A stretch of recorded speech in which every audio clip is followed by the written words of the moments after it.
রোগী মারা গেছেন, এই যে একটা মৃত্যু, এই মৃত্যু যেমন রোগীর পরিজনকে যতটা দুঃখ দেয়, ডাক্তারকে ঠিক ততটাই দুঃখ দেয়, স্বাস্থ্যকর্মীকে ততটাই দুঃখ দেয়, আমরা ততটাই যন্ত্রণাবিদ্ধ হই। কিন্তু তার সামনে পড়ি কারা? আমরা, ওই গ্রিফট ফ্যামিলি, তার সামনে পড়ি আমরা।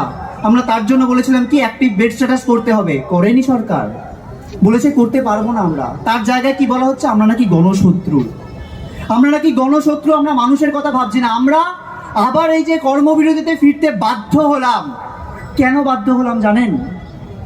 কেন বাধ্য হলাম? আমরা তো একটা সদিচ্ছা দেখতে পেয়েছিলাম, আমরা দেখলাম কি আজকে সেই সদিচ্ছা দেখাচ্ছে না রাজ্য সরকার।